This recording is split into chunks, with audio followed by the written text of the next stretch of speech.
Hello and welcome to Noble Kari classes. दोस्तों class 10th history हम पढ़ रहे थे, इसके बाद में सिविक्स भी पढ़ेंगे, ज्योग्राफी भी पढ़ेंगे, इकोनॉमी भी पढ़ेंगे। डोंट वरी, सारे चीजें मैं आपको पढ़ाने वाला हूँ।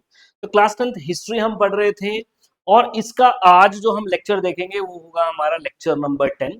ऑलरेडी 9 लेक्चर जो है यूट्यूब की प्लेलिस्ट में मैंने डाल दिए हैं और आपको वो पसंद भी आ रहे हैं, आप उसको देख भी रहे हो और आपको समझ भी आ रहे हैं। डोंट वरी, जब हम ये चैप्टर्स पढ़ लेंगे और इसके बाद में आपको इनके क्वेश्चंस भी कराऊंगा, डोंट वरी, आपकी प्रिपरेशन बहुत अच्छी हो जाएगी। आज इस पर्टिकुलर वीडियो में देखो हम क्या पढ़ने वाले हैं।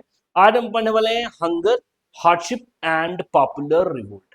इस वीडियो का जो टॉपिक है वो है hunger, hardship and popular revolt. दोस्तों सीबीएसई या फिर जेके बोस दोनों ही के लिए ये आपकी इंपॉर्टेंट लेक्चर रहेगा, आप समझे। Number one, hunger. हंगर का मतलब है दोस्तों भूख। हंगर का क्या मतलब है? भूख। तो जब लोग आप देखेंगे, ये दरअसल ये जिस टाइम की बात चल रहा है ना, ये 1830s की बात में आपको लेके चल रहा है, ठीक है। 1830s में आपको लेके चलेगा, ठीक है। आपको बताएगा 1830s में पूरे के पूरे यूरोप में किस तरीके से हंगर बढ़ा। हंगर बढ़ने का मतलब ये है कि भाई लोगों के पास खाना खाने के लिए खाना नहीं है, लोगों के पास पैसा नहीं था, लोगों के पास काम धंधा नहीं था। इस वजह से उनकी जिंदगी बहुत ज्यादा हार्ड बन चुकी थी, हार्डशिप्स में जा रहे थे, अनएम्प्लॉयमेंट थी, ब्रेड एंड बटर के लिए पैसा नहीं था, ठीक है। माइग्रेशन बेचारे रूरल एरिया से अर्बन एरियाज में कर रहे थे, अर्बन एरियाज में बहुत ज्यादा पॉपुलेशन हो चुकी थी, ठीक है। और आप देखेंगे यूरोप, वहां पर लंदन में इंडस्ट्रियल रेवोल्यूशन होता है और इंडस्ट्रियल रेवोल्यूशन में जो सामान है वो जल्दी बनता है, मेनली कपड़े, जल्दी बनता है, सस्ता बनता है। और वो जब यूरोप के डिफरेंट कोनों में जाती है तो जो छोटे छोटे प्रोड्यूसर्स होते हैं ना, मान लो कोई शर्ट बना रहा है, कोई पैंट बना रहा है, कुछ चीज बना रहा है, दोस्तों अब इनका सामान महंगा लग रहा है लोगों को क्योंकि ये हाथ से बना रहे हैं। इंग्लैंड से आने वाला माल जो है वो सस्ता लग रहा है क्योंकि वो मशीन से बन रहा है। मशीन से जब बनेगा तो बहुत ज्यादा बनेगा, बहुत जल्दी बनेगा, तो वो सस्ता बनता है। तो यहाँ पे कंपटीशन, लोगों का जो काम धंधा था वो भी बंद हो रहा था, जो बेचारे छोटे प्रोड्यूसर थे। तो आप देखेंगे जिंदगी इनकी हार्डशिप्स में चल रही थी। तो हंगर था, हार्डशिप था, और इस वजह से ये रिवोल्ट भी करते हैं दोस्तों। पूरे की पूरी राइज ऑफ नेशनलिज्म यूरोप, हम रिवोल्ट्स रिवोल्ट्स रिवोल्ट्स रिवोल्ट्स पढ़ते आ रहे हैं। 1789 से स्टार्ट हुआ था दोस्तों, 1789 फ्रांस से स्टार्ट हुआ था और ये रिवोल्ट्स आपको पता है चले ही जा रहे हैं, चले ही जा रहे हैं। हम देखेंगे जर्मनी भी देखेंगे, इटली भी देखेंगे, ग्रीक वॉर ऑफ इंडिपेंडेंस हम देख चुके, नहीं देखे प्रीवियस लेक्चर में, आप उसको देखो तो आपको टाइटल समझ आ गया। Hunger, hardship and popular revolt क्या है, ये हम आज देखते हैं दोस्तों और बहुत अच्छे तरीके से देखेंगे। चलो भाई, देखो भाई, hunger, hardship and popular revolt. क्यों हंगर, हार्डशिप और पॉपुलर रिवोल्ट क्या है? देखो बोरा बोरा 1830s में अगर आप चले, 1830s में अगर आप चले, ठीक है, इस टाइम के आसपास चले, 1830s का मतलब 1835, 1836, 38, 40 के बीच बीच में, ठीक है। चलो जी, बोरा were the years of great economic hardship, बहुत ज्यादा इकोनॉमिक हार्डशिप थी, जिंदगी बहुत मुश्किलात में निकल रही थी, बहुत डिफिकल्ट में निकल रही थी। क्यों निकल रही थी, आइए समझते हैं। ये मैंने आपके सामने 5 इंपॉर्टेंट पॉइंट्स लिखे हुए हैं दोस्तों। नंबर वन क्या था? नंबर वन क्या था, देखो इधर। नंबर वन है इंक्रीज इन पॉपुलेशन। मैंने आपको बताया है यूरोप की पॉपुलेशन इस वक्त पे इंक्रीज हो गई भाई, of course with time population बढ़ती है, तो यूरोप की पॉपुलेशन भी बढ़ गई। लेकिन जितनी पॉपुलेशन बढ़ गई उस हिसाब से काम धंधा भी बढ़ना चाहिए, जितनी पॉपुलेशन बढ़ गई उस हिसाब से फूड प्रोडक्शन भी बढ़नी चाहिए, उतने अनाज भी बढ़ना चाहिए। तो दोस्तों पॉपुलेशन तो बहुत ज्यादा बढ़ गई, लेकिन पॉपुलेशन के साथ साथ में काम धंधा नहीं बढ़ पाया, अनएम्प्लॉयमेंट भी बढ़ेगी। लोग जो है काम ढूंढ रहे, लोगों को काम नहीं मिल रहा, जब काम नहीं मिल रहा तो पैसा नहीं मिलेगा, पैसा नहीं मिलेगा तो दोस्तों उनका क्या है, आप देखेंगे ये लिखा है बैड हार्वेस्ट और rise in price of food. Bad harvest and rise in price of food. Bad harvest बोल रहा, एक पंगा तो अनएम्प्लॉयमेंट का था ही, दूसरा पंगा ये है कि हार्वेस्ट बैड हुई, यानी कि फसल जो है वो आपकी बहुत बढ़िया ग्रो नहीं हुई, इन एरिया इस टाइप पे नहीं हो रही थी। जब फसल ग्रो नहीं होगी तो फूड प्रोडक्शन कम हो जाएगी, तो आप देखेंगे फूड प्रोडक्शन जब कम हो जाएगी तो ऑफ कोर्स प्राइसेस जो है चीजों के क्या होंगे, बढ़ जाएंगे, क्योंकि डिमांड ज्यादा होगी और सप्लाई यहां से है नहीं, उतना अनाज ही नहीं है जितना लोग मांग कर रहे हैं, तो वो क्या हो जाएगा, महंगा हो जाएगा। इसके बाद में आप देखेंगे माइग्रेशन फ्रॉम रूरल एरियाज, ठीक। Migration from rural areas to urban areas, बहुत सारे लोग गांव के इलाके छोड़ के शहर में आना स्टार्ट हो गए थे, जिस वजह से और प्रॉब्लम हो रही थी शहर में। ठीक, तो इन सब वजह से आप देखेंगे हार्ड कंपटीशन भी आपको यहाँ पे देख रहा है और इकोनॉमिक हार्डशिप्स आपको देखने को मिल रही है। सर हार्ड कंपटीशन कैसा? हार्ड कंपटीशन मैंने आपको बोल दिया, लंदन से बनने वाली मशीन के जो प्रोडक्ट्स थे, यूरोप में हाथ से बनाने वाले जो कारीगर थे, प्रोडक्ट्स बना रहे थे, उनका हार्ड कंपटीशन हो रहा था, इनका सामान बिकना बंद हो गया। ऑफ कोर्स आपको तो सस्ता ही सामान चाहिए ना। मान लो जी अगर आप एक सूट दर्जी से जाके सिलवाते हो और एक सूट आप रेडीमेड लेके आते हो, तो सस्ता क्या मिलेगा? रेडीमेड। ठीक है, जो इंडस्ट्रीज में बना, जो मैन्युफैक्चरिंग हुई है बहुत तगड़े लेवल पे, आप पहले कपड़ा लाओगे, कपड़े के बाद में आप उसको दर्जी के पास लेके जाओगे, कपड़े का पैसा अलग, दर्जी का पैसा अलग, वो महंगा बनता है क्योंकि वो हाथ से बनाएगा। तो ये सारे कारण थे इकोनॉमिक हार्डशिप के। तो ये एज इट इज भी आपको पूछ सकता है कि 1830s में इकोनॉमिक हार्डशिप यूरोप में क्या कारण थे। दोस्तों ये सारे के सारे कारण थे इकोनॉमिक हार्डशिप के। नाउ वन बाय वन इनके बारे में हम देखेंगे। चलो जी, अब जल्दी से जो मैंने पॉइंट्स बोले हैं उनकी ही एक्सप्लेनेशन ये आपकी जो टेक्स्ट बुक में दिए गए हैं, मैं जल्दी से आपको बताता हूँ। For the first half of the 19th century, 19th century का मतलब दोस्तों ये हो गया आपका 1800 लेके 1850 के बीच में, ये हो गया फर्स्ट हाफ, और 1850 से लेके 1900 ये हो गया आपका सेकंड हाफ। ठीक है, तो 19th सेंचुरी का जो फर्स्ट हाफ था, इट सॉ एन एनॉर्मस, बहुत ज्यादा increase in population all over the Europe. पहला पॉइंट, जैसे मैंने आपको पीछे भी बताया, पूरे के पूरे यूरोप में पॉपुलेशन बढ़ जाना, ऑफ कोर्स बढ़ेगा पॉपुलेशन। दूसरा, in most of the countries there were more seekers of jobs than employment। ठीक है जी, भाई लोगों को जो काम धंधा है, लोग जो काम धंधा ढूंढ रहे हैं, इतना काम ही नहीं है जितने काम को ढूंढने वाले लोग हैं, इतना काम ही नहीं है जितने काम को ढूंढने वाले लोग हैं। समझ गए? तो अनएम्प्लॉयमेंट है, एम्प्लॉयमेंट देख के एम्प्लॉयमेंट समझ लेना, बोल रहा है more seeker of jobs than employment, जितना काम नहीं है उससे ज्यादा काम को ढूंढने वाले लोग हैं। ठीक है, चलो जी नेक्स्ट, बोल रहा population from the rural areas migrated to the cities to live in over crowded slum. अगली प्रॉब्लम, अगली हार्डशिप क्या है? गांव देहात के लोग काम काज के चक्कर में बेचारे सिटीज में आए, सिटी ओवर क्राउडेड होगी, यहाँ पे बहुत ज्यादा आप देखेंगे पॉपुलेशन होगी, समझ गए? और पॉपुलेशन होने की वजह से अब ये लोग कहां पर रह रहे हैं? स्लम्स में रह रहे हैं। स्लम्स में जब रहते हैं बहुत सारे लोग, स्लम का मतलब ये है कि बहुत ज्यादा लोग कम एरिया में रह रहे हैं, तो वहां पे और भी पंगे होते हैं, बहुत सारी डिजीजेस होती हैं, प्लेग्स फैल जाते हैं। तीसरा दोस्तों पॉइंट हमारे पास ये है। अगला बोल रहे स्मॉल प्रोड्यूसर्स इन टाउन्स, जो छोटे छोटे शहरों में जो छोटे प्रोड्यूसर थे, यानी कि डिफरेंट चीजों को बनाते थे, मान लो कि कपड़ा हो सकता है, often face stiff competition from the imports of cheap machine-made goods from the England, where industrialization was more advanced than the rest of the continent। बोल रहा है यूरोप का पूरा कॉन्टिनेंट अगर आप देखो, पूरा का पूरा कॉन्टिनेंट देखो, तो इंग्लैंड की जो इंडस्ट्रियलाइजेशन थी वो सबसे आगे थी, इनकी इंडस्ट्री सबसे आगे थी।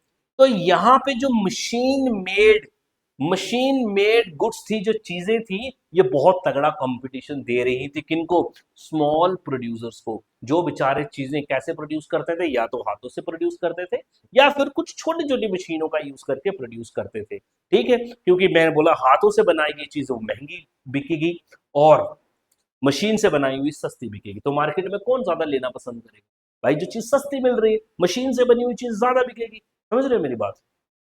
ये हो गया। चलो जी, this was especially so in the textile production which was carried out mainly in homes or small workshops and was only partly mechanized। मैंने आपको बता दिया। बोला ये जो इंडस्ट्रियलाइजेशन की बात कर रहे हैं, ज्यादातर ये कहां पे हो रहा था? टेक्सटाइल प्रोडक्शन, यानी कि कपड़ों के प्रोडक्शन में। दोस्तों इंग्लैंड बहुत फेमस रहा है कपड़ों के प्रोडक्शन में। ठीक है, कपड़ा इंडस्ट्रियलाइजेशन में पहली चीज जो इंडस्ट्रियलाइज की गई, जो मेन वो तगड़े लेवल पे बनाई गई, प्रोड्यूस की गई, वो कपड़ा ही था। ठीक है, टेक्सटाइल प्रोडक्शन नहीं था। तो बोल रहा है बाकी के यूरोप में आप देखेंगे ये टेक्सटाइल कैसे छोटे छोटे घरों में बनाई जा रहा था, या फिर स्मॉल वर्कशॉप्स में, छोटे छोटे कारखानों में बना रहा था। बट इंग्लैंड में बहुत तगड़े लेवल पे हो रहा था, इसलिए कंपटीशन था पूरे के पूरे यूरोप में। In those regions of Europe where the aristocracy still enjoyed power, peasants struggled under the burden of feudal dues and obligations. feudal dues and obligations दोस्तों बोल रहा है यूरोप के उन उन इलाकों में जहां अभी भी अरिस्टोक्रेसी का दबदबा था। अरिस्टोक्रेसी का मतलब ये होता है कि जो आपके किंग, जो इनके रिश्तेदार, जो इनके मिनिस्टर्स, जो पावरफुल, ठीक है, जो पावरफुल ग्रुप होता है ना आपका, राजा और उसके यार दोस्त और उसके मिनिस्टर्स और उसके फैमिलीज, उनको अरिस्टोक्रेसी बोलते हैं। ठीक है, बोल रहा अभी भी वो पावर एंजॉय कर रहे थे। भाई देखो मतलब कहने का ये है, ये बंदे मजा ले रहे, बाकी यूरोप में लोग भुखमरी से मर रहे। ठीक है भाई, एक तो उनको कंपटीशन इतना ज्यादा आ रहा है, अनएम्प्लॉयमेंट है, खाना नहीं है, और ये लोग क्या कर रहे हैं यहाँ पे, देखो मजा ले रहे हैं। ठीक है, बहुत ज्यादा मजा ले रहे हैं। ठीक, बोला peasant struggle under the burden of feudal dues. Peasant जो है, पीजन मतलब जो छोटे किसान हैं, जो इन अरिस्टोक्रेट्स के जमीनों में काम करते हैं, ये किसके बर्डन के अंडर है, फ्यूडल ड्यूज के। फ्यूडल ड्यूज का मतलब ये होता है बच्चा, फ्यूडलिज्म का मैंने आपको बता दिया था, थोड़ा सा दोबारा बता देता हूं। फ्यूडल ड्यूज, फ्यूडल ड्यूज क्या होता है, देखो पहले फ्यूडल समझो दोस्तों। दोस्तों किंग होता है, सारी की सारी जमीन किंग की होती है, तो ये किंग जो होता है ये जमीन जो है डिफरेंट लोगों को दे देता है। ठीक है, और इन डिफरेंट लोगों को क्या बोलते हैं, फ्यूडल लॉर्ड्स। इनको क्या बोलते हैं, फ्यूडल लॉर्ड। सर ये कौन लोग होंगे, ये कोई भी हो सकता है, कोई गवर्नर हो सकता है, कोई मिनिस्टर हो सकता है, कोई इसका दोस्त हो सकता है। उसके बदले में बोलेगा ये जमीन मैंने आपको दे दी, इस जमीन में आप खेती कराओ, इस जमीन में खेती करा के जो भी पैसा मिलेगा आप रखो, और इसका कुछ परसेंटेज पैसा जो है आप मेरे को दे दो। तो दोस्तों ये फ्यूडल लॉर्ड्स क्या करते थे, ये लगाते थे इन खेतों में पीजन्स को। ठीक है जी, मेनली कभी कभी तो ये सर्वेंट्स को भी लगाते, जो गुलाम इन्होंने रखे हुए थे ना, इनको भी लगा देते थे दोस्तों। ठीक है जी, पीजन्स को। तो आप देखोगे इनके ऊपर डिफरेंट तरीके के बर्डन डाल दिए जाते थे, डिफरेंट तरीके के टैक्सेशन लगा दिए जाते थे, और वो जो टाइम पे वो चुका नहीं पाते थे। मान लो जी इन पीजेंट्स ने इससे कुछ पैसा वैसा ले लिया, ठीक, तो वो पैसा क्या हो जाएगा, इसका ड्यू बन जाएगा, बेचारे का ड्यूज हो जाएंगे। ठीक है, तो बोला ये जो पीजेंट्स थे, ये फ्यूडल ड्यूज के बर्डन के अंदर ही दबे रहते थे। ठीक है नहीं, ऑब्लिगेशन मतलब ये काम इसको करना तो करना ही है। ठीक है नहीं, पूरी जिंदगी बोला लिखाया हुआ कॉन्ट्रैक्ट अंगूठा लगवाया हुआ है, पूरी जिंदगी मेरे ही खेत में काम करेगा, तो बेचारे को करना पड़ेगा। तो ये ऑब्लिगेशन इनको सारे को माननी पड़ रही थी। ठीक है, चलो पर the rise of food prices, अगला पंगा क्या है, चीजों के, खान पीने का जो सामान था वो भी प्राइस बढ़ गया था, और year of bad harvest led to the wide spread populism in town and country. दोस्तों भुखमरी, ठीक है जी, भुखमरी, बेचारापन। ठीक है, कोई ऑप्शन नहीं रह गया इन लोगों के पास। ये क्या हो गया दोस्त, फूड प्राइसेस राइज हो गए, ना इनके पास खाना है, पॉपुलिज्म का शिकार हो गए हैं, पॉवर्टी का शिकार हो गए हैं। ठीक है, कंगाल हो गए हैं बेसिकली ये लोग। क्यों, क्योंकि ये सारे के सारे काम हो रहे हैं यूरोप में। सर कौन से ईयर्स में, सर 1830s में। 1830 मतलब 1831, 32, 35, 38, 39। ठीक है, चलो जी, और 40 तक 1830s, ये भी देख लिया हमने, बहुत बढ़िया। चलो भाई आगे, और the year 1848 was one such year. दोस्तों पहले हमने नॉर्मल बात कर ली, पहले हमने नॉर्मल बात कर ली है कि 1830s में क्या हो रहा था। 1830s में क्या हो रहा था, आप बोलोगे सर फूड प्राइसेस हाई थे, अनएम्प्लॉयमेंट हाई थी, सिटीज मोस्टली ओवर क्राउडेड थी, लोगों के पास काम धंधा है नहीं था, अनएम्प्लॉयमेंट थी, वो जो पीजेंट्स थे वो फ्यूडल ड्यूज के अंडर दबे हुए थे। तो ये सारे के सारे पंगे थे। और ऐसा ही एक साल क्या है, 1848। बच्चा ये 1848 साल मैंने क्यों चुना है, या यहाँ पे क्यों आपको दिया गया है, बिकॉज यहाँ पे एक बहुत तगड़ा रिवोल्ट आपको देखने को मिलेगा। सर ये कहाँ होगा दोस्त, ये अगेन फ्रांस में होगा। कहाँ पे होगा, फ्रांस में होगा, याद रख लेना, ये कहाँ पे होगा, फ्रांस में होगा। वेरी वेरी इंपॉर्टेंट, देखो अब 1848 वाज वन सच ईयर जहां पे food shortage and wide spread unemployment brought the population of Paris. Paris बच्चा कहां पे, फ्रांस में, out of the Paris out on the roads, barricades were erected and Louis Philippe were forced to flee। मेरे बच्चे इसको बड़े ध्यान से समझो, वो जो 1830s वाला किस्सा है ना, अब उसको भूल जाओ, वो जो हुआ हुआ हुआ हुआ हुआ। इसी चक्कर में 1848 में एक रिवोल्ट होता है, इसको बोलते हैं बच्चा फेब्रवरी रेवोल्यूशन। क्या बोलते हैं बच्चा, फेब्रवरी रेवोल्यूशन। आपने फ्रेंच रेवोल्यूशन के बारे में सुना? फ्रेंच रेवोल्यूशन के बारे में सुना सर? 1789 में फ्रेंच रेवोल्यूशन हुआ, उसी के साथ इस कड़ी को जोड़ना है। ये भी इवेंट कहां पे हो रहा है? फ्रांस में ही हो रहा है। अभी मैं आपको बताता हूं बच्चा, बड़े ध्यान से समझना, ये एडिशनल पॉइंट है, आपकी किताब में नहीं दिया गया है, बड़े ध्यान से समझना। ठीक है, फ्रेंच रेवोल्यूशन, फ्रेंच रेवोल्यूशन कब होता है सर? 1789 में। ठीक है, आप भी अपने इस साइड में एक कॉलम बना के लिख सकते हो। ठीक है, 1789 में फ्रेंच रेवोल्यूशन होता है। सर फ्रेंच रेवोल्यूशन जब होता है, यहां पे बादशाह कौन होता है? लुइस 16। ठीक है जी, क्या नाम होता है? लुई 16 होता है। ठीक है, जब फ्रेंच रेवोल्यूशन होता है, लुई 16 को यह बोल दिया जाता है कि सर अब हम आपकी गवर्नमेंट, आपकी पावर उतनी नहीं रहेगी, हम एक कॉन्स्टिट्यूशन बनाएंगे और आप कॉन्स्टिट्यूशनल मोनार्क बन जाओगे, यानी कि आप भी रहोगे, कॉन्स्टिट्यूशन भी रहेगा। फ्रांस किसके हिसाब से चलेगा?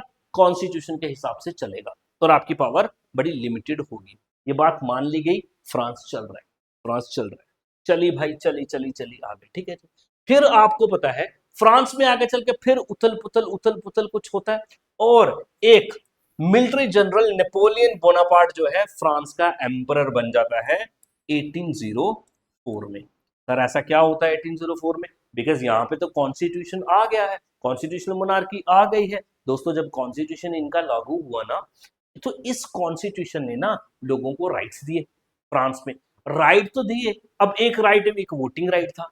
200 राइट तो इन्होंने दिया, बोला जी वोटिंग राइट सिर्फ उन्हीं को है जिनके पास प्रॉपर्टी है, और औरतों को, और जिनके पास प्रॉपर्टी नहीं है उन मर्दों को भी वोटिंग राइट नहीं है।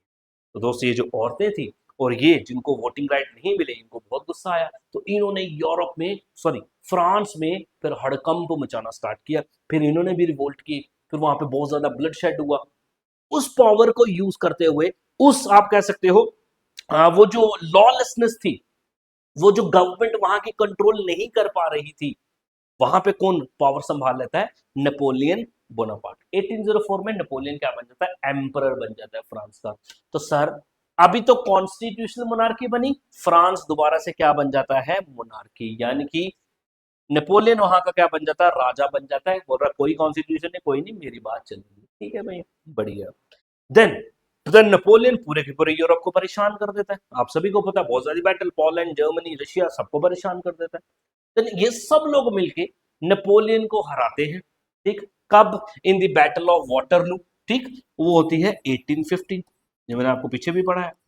1815 में बैटल ऑफ वाटरलू होती है। क्या होगा जी? इसको भी खत्म कर दिया। तो मैंने मेरी बात, अब यहां पे आप देखेंगे रिस्टोरेशन ऑफ बर्बन डायनेस्टी। दोस्तों यही लुई 16 की जो डायनेस्टी है, बोरा जी अब नेपोलियन तो हरा गया, नेपोलियन को साइड कर दिया, दोबारा से यहां पे क्या स्टैब्लिश कर दी? मोनार्की। दोस्तों देखो, पहले मोनार्की, पहले क्या है जी? मोनार्की। देन मोनार्की से फ्रेंच रेवोल्यूशन में हुआ कॉन्स्टिट्यूशनल मोनार्की। कॉन्स्टिट्यूशनल मोनार्की को हटा के नेपोलियन खुद वहां का राजा बन जाता है। नेपोलियन को हरा दिया जाता है, पूरा का पूरा यूरोप मिलके, सारे राजा मिलके हरा देते हैं बैटल ऑफ वाटरलू में, और इसी डायनेस्टी को दोबारा से रिस्टोर कर देते हैं, इसी डायनेस्टी को दोबारा से रिस्टोर कर देते हैं दोस्त। ठीक है जी, चलो जी, इसका नाम था लुइस, सॉरी हाँ, लुइस 18 को। ठीक है ना, लुइस 18 को। देन 1848 में याद रखना फिर से रेवोल्यूशन होते हैं। 1848 में फिर से रेवोल्यूशन। सर फिर से रेवोल्यूशन क्यों होते हैं? क्योंकि दोबारा राजा का रूल है, लुइस 18 का रूल है। ठीक है, और अब लोग नहीं चाहते वो सेम बादशाह, सेम डायनेस्टी रूल करे, तो कुछ देर के बाद दोबारा से रिवोल्ट करते हैं। तो ये, इसको हम बोलते हैं जुलाई रेवोल्यूशन, और एक होता है हमारा फेब्रवरी रेवोल्यूशन, याद रख लेना। तो ये 1848 जो है आपका फेब्रवरी रेवोल्यूशन है, फ्रेंच बिकेम रिपब्लिक। और दोस्तों ये 1848 का रेवोल्यूशन ही यहां पे बताया गया है, समझ रहे हो? ये 1848 क्या है? ये रेवोल्यूशन ऑफ फ्रांस है, इसको क्या बोलते हैं? फेब्रवरी रेवोल्यूशन। ठीक है जी, चलो अब इन्होंने इस रेवोल्यूशन में क्या किया? बोरा जो नेशनल असेंबली थी proclaimed A Republic, granted suffrage to all the adult males above 21 and guaranteed the right to work। दोस्तों बड़ी आसानी से फिर से मेरी बात समझो सर, और 1848 में लोग बड़े परेशान हो गए राजा से, दोबारा सड़कों पे उतर आए। 1848 में रेवोल्यूशन किया, छोड़ दो बाकी बातें, ठीक।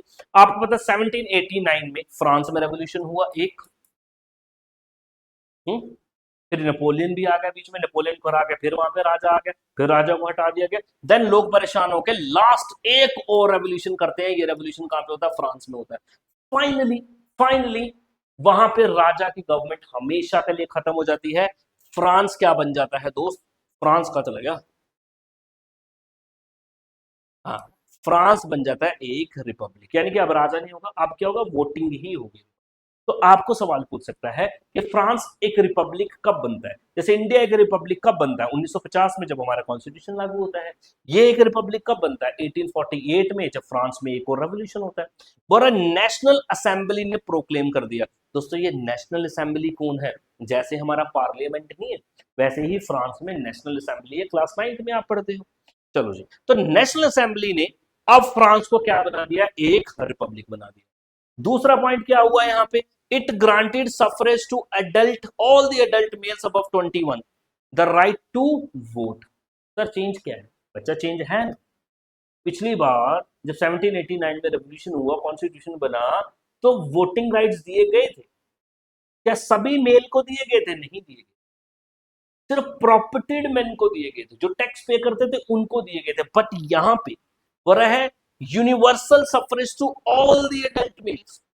अब प्रॉपर्टी है तो भी इसके पास राइट है वोटिंग का, प्रॉपर्टी नहीं है तो भी इसके पास राइट था वोटिंग का। एज क्या है? 21। आज एज क्या इंडिया में? क्या है? 18 साल से ऊपर वोटिंग राइट होता है। यहां पे जो वोटिंग राइट मिला गया, कब मिला है? 21 से बाद ये ऊपर उसकी एज के मिला। साथ में it granted right to work, बोल रहा जी हर बंदे का ये अधिकार है उसको काम धंधा मिले। और काम धंधे को बढ़ाने के लिए national workshops to provide employment were setup. France में नेशनल वर्कशॉप जो है उनको भी एम्प्लॉय किया गया, ठीक है, ताकि काम धंधा और ज्यादा बेटर किया जाए। मेरे दोस्त अब दोबारा समझ, देखो 1830s में हमने देखा पूरे के पूरे यूरोप में ये पंगा चल रहा। अगर उसने पूछा what were the different problems faced by Europe in 1830s, ये 5-6 पॉइंट लिख दे, ठीक है जी। और ऐसा ही एक साल 1848 में भी था। 1848 फ्रांस में था। सर यहाँ पे क्या हो रहा था? भाई ये सब चीजें, सेम चीजें यहाँ पे भी थी। लोगों के पास काम धंधा नहीं था, फूड शॉर्टेज था, अनएम्प्लॉयमेंट था, ये सब चीजें थी। तो लोगों ने रिवोल्ट कर दिया। कहाँ पे? फ्रांस में, 1848 में, ठीक है। देन उसके बाद क्या? वोटिंग राइट भी मिले, फ्रांस एक रिपब्लिक भी बन गया, राइट टू वर्क भी मिल गया, सारे अडल्ट मेल को 21 साल के ऊपर वोटिंग राइट भी मिल गए। बहुत बढ़िया, ये भी हमने देख लिया, ठीक है जी। देन उसके बाद में आपको आपकी किताब में एक और वो मेंशन देता है, वो है आपका सिलेशियन वीवर अपराइजिंग। आपके बुक में ये नहीं लिखा है, सिलेशियन अपराइजिंग नहीं लिखा है दोस्त। आपके किताब में लिखा है अर्लियर, ऐसे ही अगर लाइन पढ़ोगे तो। और अर्लियर इन 1845 आपको थोड़ा पीछे लेके चला गया। 1848 में तो अभी हमें फ्रांस में रेवोल्यूशन पढ़ना, बोला इससे पहले 1845 में भी कुछ ऐसा हुआ था। 1845 में भी कुछ ऐसा हुआ था। कहां पे? वीवर्स, वीवर्स यानी कि बुनाई करने वाले, ठीक है, बुनाई करते हैं ना, ऊन से बुनते हैं चीजों को। वीवर इन सिलेशिया, सिलेशिया मतलब आपका पोलैंड जर्मनी इसके बीच का इलाका, समझ लेना, यूरोप का ही एक इलाका सिलेशिया, ठीक है, mainly majority of the Poland में। और had led the revolt against the contractors. और 1845 में पहले ऐसा ही एक कांड हुआ था। कहां पे हुआ था? सिलेशिया में हुआ था, सिलेशिया में। और ये जो कांड हुआ था किसके अगेंस्ट हुआ था? कॉन्ट्रैक्टर्स के हुआ था। सर यहाँ पे वीवर्स थे, वीवर्स, वीवर्स के सामने कौन? कॉन्ट्रैक्टर है। ये कॉन्ट्रैक्टर इन वीवर्स को बड़ा परेशान करता था, बहुत अत्याचार करता था। ये सारे के सारे जो वीवर्स थे, काम करने वाले थे, बुनाई करने वाले थे, बुन के जो ऊन को बुन बुन के कपड़ा बनाने वाले थे, इन सब ने कॉन्ट्रैक्टर के अगेंस्ट में रिवोल्ट कर दिया, ठीक है। और ये रिवोल्ट की कहानी आपको यहाँ पे दी गई है। ये पूरा जो कांड है इसको बोलते हैं सिलेशियन वीवर अपराइजिंग। कब हुआ? 1845 में। अब आपको ये कॉन्टेक्स्ट समझ आया, आपकी बुक में नहीं है, ये मैंने आपको इधर लगा के दिया है। चलो भाई, बोल रहा है ये जो कॉन्ट्रैक्टर्स थे who supplied them raw material and gave them orders for finished textiles but drastically reduced their payments। बच्चा बड़े ध्यान से समझो क्या है।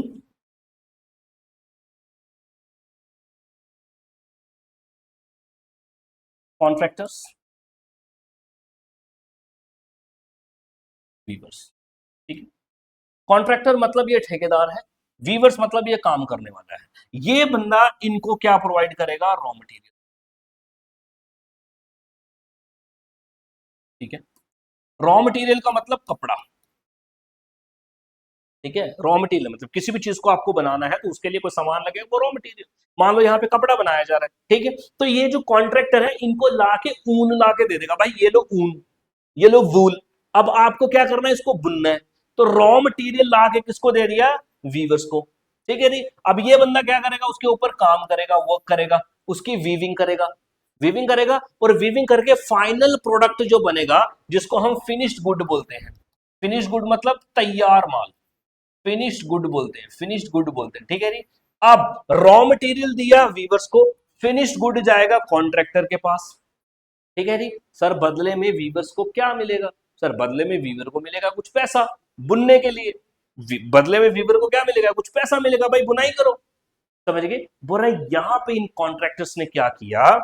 इनकी पेमेंट्स कम कर दी, इनके जो वीविंग का जो पैसा इनको देना था वो ड्रास्टिकली कम कर दी। ये बेचारे गरीब बेचारे लोग, और कोई काम आता नहीं, यही काम है, साइन कराए हुए हैं, अग्रीमेंट साइन कराए हुए हैं कि आप भाई इस कॉन्ट्रैक्ट से बाहर भी नहीं जा सकते। तो बड़ा दिक्कत हो गई, क्या करें? सारे के सारे कॉन्ट्रैक्टर्स हमारे साथ क्या कर रहे हैं? अत्याचार कर रहे हैं हम पे। ठीक, ये देखो हो रहा है। Contractors who supplied them raw material and gave them orders, order दे दिया फॉर फिनिश्ड टेक्सटाइल्स, आप हमें पूरा फिनिश्ड कपड़ा जो है वो दो, but drastically reduce there payments. अब इनकी पेमेंट रिड्यूस कर दी, बेचारे ये भूखमरी से मरने लगे, इनका पैसा नहीं है, माँ बीवी बच्चे परेशान, ये बड़े तंग हो गए। फिर इन्होंने क्या किया? बोला द जर्नलिस्ट विलियम वोल्फ, नाम याद रखना, एक जर्नलिस्ट है यानी कि एक रिपोर्टर है, एक मीडिया का बंदे है, उसका नाम विलियम वोल्फ है। बोला describe the events in a Silesian village as follows. ये हमें कहां से पता लगता है? ये अपने एक पेपर में छापता है, विलियम वुल्फ जो है ये छापता है, ये कहानी आपको बताता है, क्या इवेंट बताता है ये देखो। बोला इन दिस विलेजेस, इन गांव में जहां लगभग 18,000 इनहेबिटेंट्स है, 18,000 लोग जहां पे रहते हैं, cotton weaving is the most wide spread occupation. Occupation यानी कि सबसे कॉमन काम, यहाँ के लोग ज्यादातर कौन सा काम करते हैं? कॉटन वीविंग करते हैं, बुनाई का काम करते हैं, कपड़ा बनाने का काम करते हैं। The misery of the workers is extreme, misery का मतलब इनका विचारों का दुख, इनकी जो गरीबी, इनकी जो लाचारी है वो बहुत तगड़े लेवल पे है। ठीक है, चलो। The desperate need for jobs has been taken advantage of by the contractors to reduce the prices of the good they order. मेरे बच्चे क्या बोल रहे हैं? बोल रहा है जब बहुत इनके हालात खराब है बेचारों के, काम की बहुत ज्यादा जरूरत है, तो जब काम करने वाले बहुत ज्यादा लोग होते हैं, ठीक है जी, तो सामने वाला बंदा क्या करता है? उनको एक्सप्लॉइट करता है। ठीक है जी। अब पता है भाई 500 रुपए दिहाड़ी चल रही है, अब काम करने वाले बहुत है, मान लो काम करने वाले बहुत है, तो 500 रुपए दिहाड़ी चल रही है, दूसरा बोलेगा जनाब मैं 400 में चल लेता हूँ, तो तीसरा बोलेगा जनाब मुझे 200 में ही ले जाओ, तो प्राइस के बाद में कम हो जाते, वो बोलेगा आना तो आ भाई इतने पैसे दूंगा। कॉन्ट्रैक्टर्स ने भी ये किया, भाई तूने आना तो है, बुनाई करनी है तो कर, नहीं तो इतना ही पैसा मिलेगा। तो बोल रहा है इनकी जो पेमेंट्स है उनको रिड्यूस कर दिया। इनको गुस्सा आया, ऑफ कोर्स गुस्सा आएगा, तो दोस्त फिर ये क्या करेंगे? गुस्सा करेंगे। बोल रहा है ऑन जून 4 2 PM, ठीक है, दोपहर के 2 बजे, large crowd of weavers emerged from their homes and marched in pairs up to the mansion of their contractor demanding higher wages। बोल रहा है लोग दोपहर के 2 बजे 2 PM पे अपने घरों से बाहर निकले, रोड पे आ गए, सड़क पे आ गए और कॉन्ट्रैक्टर के घर के बाहर जाके खड़े हो गए, भाई हमारी तनख्वाह बढ़ाओ, हमारे वेतन बढ़ाओ, हमारे वेजेस बढ़ाओ, हमारा पैसा जो है वो बढ़ाओ। They were treated with scorn and threats alternatively. और बोल रहा है इनको क्या से ट्रीट किया गया? विद स्कॉन, स्कॉन मतलब घृणा से, मतलब जैसे हमें कोई फर्क ही नहीं पड़ता है, जाओ ठीक है, बोला होगा भाई जाओ जो करना कर रहा देख लेंगे हम तुम्हें, ये बात बोल दी, डिसरिस्पेक्ट कर दी बेचारों की, कोई नहीं पूछ रहा, समझ गए? एंड थ्रेट्स, और धमकियां भी दे दी, जाते हो या फिर मैं निकालू लठ अंदर से, भाई दे दी धमकी। क्या करेंगे लोग? डिमांड कर रहे थे, डिमांड मानी नहीं, फिर ये क्या करेंगे? बोल रहा following this A group of them force their way into the house, smashed elegant window panes, furniture and पोर्सिलियन। बोल रहा है ये क्या करेंगे? उसके घर में घुस गए, ठीक है, उनके घर में घुस गए, एलिगेंट विंडो पेन, शीशे वाली जो इनकी खिड़कियां थी ना, विंडो पेन, शीशे की जो खिड़की थी उसको डिस्ट्रॉय कर दिया, फर्नीचर को डिस्ट्रॉय कर दिया, पोर्सिलिन को डिस्ट्रॉय कर दिया, मतलब जो आपके फाइन चाइना बोन के बर्तन वर्तन जो होते हैं ना, कटलरी जो होती है, खूबसूरत खूबसूरत बर्तन, ठीक है, चाइना बोन के, चीनी मिट्टी के, उसको भी क्या कर दिया, तोड़ दिया। Another group broke into the store house and plundered the supplies of cloth which they tore into shreds. बोल रहा है एक ग्रुप तो घर में घुसा, सामान तोड़ा, दूसरा ग्रुप जो है स्टोर हाउस में घुस गया, स्टोर हाउस में जो सामान रखा था ना सप्लाई का, सप्लाई कौन सा, जो इनको देना था, जो वो कपड़ा देना है, भाई कपड़े लीरो लीर कर दिए, फाड़ दिए कपड़े, श्रेड मतलब फाड़ देंगे, छोटे छोटे लीर जो बना देना, ठीक है, लीर बना देना, पट्टी बना देना, तो पट्टी पट्टी बना दी इसने, ठीक है। The contractor fled with his own family to neighbouring village, दूसरे गांव में भाग गया, which however refuse the shelter by such a person, उस गांव ने भी घुसने नहीं दिया, ऐसे बंदे को शेल्टर ही नहीं दी, और तू एक नंबर का पापी बंदा भी, गरीब पाप करने वाला बंदा, चल भाई निकल, वहां से निकाल दिया जाता है। पर he return 20 hours later having requestioned the army. In the exchange that followed, 11 viewers were shot. फिर बोल रहा है वो 24 घंटे के बाद आता है, फिर वहां की अथॉरिटीज को अपने साथ लाया होगा, आर्मी रिक्वेश्चनड, आर्मी मतलब ऑफिशियल ऑर्डर के साथ में आता है, ठीक है, आर्मी भी लाता है, बोरा जी मेरी जिंदगी को थ्रेट है, मुझे मार रहे हैं, और इस चलते, इस मुठभेड़ में चलते 11 वीवर्स की डेथ होती है दोस्तों, कितने, 11 वीवर्स की डेथ हो रही है, वीवर को गोली मार दी जाती है, ठीक है। और ये सारा का सारा जो कांड है, ये क्या है बच्चा, सिलेशियन, सिलेशियन वीवर्स अपराइजिंग, सिलेशियन वीवर अपराइजिंग कब है, 1845, 1845। लॉन्ग स्टोरी शॉर्ट, एज आज हमने क्या क्या पढ़ा, पहले हमने देखा 1830s में क्या क्या इकोनॉमिक हार्डशिप्स थी, क्या क्या प्रॉब्लम्स आ रही थी, काम धंधा कम था, खाने के लिए खाना नहीं था, काम करने के लिए काम नहीं था, ठीक है, अनएम्प्लॉयमेंट थी, सिटीज ओवर क्राउडेड थी, पॉपुलेशन बढ़ चुकी थी, फलान फलान, ठीक है जी। चलो जी, 1845 का सिलेशियन वीवर अपराइजिंग देखा, अपराइजिंग का मतलब विद्रोह, ठीक है, और 1848 का फाइनल फ्रांस का रेवोल्यूशन देखा, जहां पे फ्रांस एक रिपब्लिक बनता है फाइनली, ठीक है जी, और सभी लोगों को 21 ईयर से ऊपर के जितने भी लोग थे, उनको, जितने भी लोग नहीं मतलब जितने भी मेल बंदे थे, फीमेल को तो अभी भी राइट नहीं मिला यहाँ पे, फीमेल को तो अभी भी राइट नहीं मिला, वो देखेंगे आगे जाके और लड़ाई लड़ेंगे फीमेल्स, इनको यह मिल गया, ठीक है जी। नेशनल असेंबली ने प्रोक्लेम कर दिया फ्रांस एक रिपब्लिक है, वोटिंग राइट मिल गया सभी 21 साल के ऊपर जितने लड़के थे उनको, और राइट टू वर्क मिला, और इन्होंने डिफरेंट आप कह सकते हैं वर्कशॉप सेटअप की काम धंधे को बढ़ाने के लिए। तो इस स्लाइड में हंगर, हार्डशिप और रिवोल्ट जो है ये हमने देख लिया दोस्तों। वीडियो अच्छी लगी मेक श्योर वीडियो को लाइक करें, पहली बार देख रहे हैं नोबल करियर क्लासेस के चैनल को सब्सक्राइब कर सकते हैं, जहां मैं आपको central board of school education CBSE और Jammu and Kashmir board of school education की प्रिपरेशन कराते हैं। 8th to 12th अगर आप पढ़ते हैं तो आप हमारे ऑनलाइन कोर्सेज भी ज्वाइन कर सकते हैं। ऑफलाइन के लिए आपको कच्ची छावनी जम्मू, कच्ची छावनी जम्मू एक्सचेंज रोड में आना होगा। डिस्क्रिप्शन में लिंक मैं आपको दे दूंगा, एप्लीकेशन का भी दे दूंगा, कोर्सेज का भी दे दूंगा, और बच्चा जी आपको मैं नंबर भी दे दूंगा, कुछ पूछना है कुछ बताना है कमेंट करके जरूर बताना, लेक्चर आपको कैसा लगता है, हमें खुशी होती है आपके कमेंट्स देख के। Thank you and have a nice day.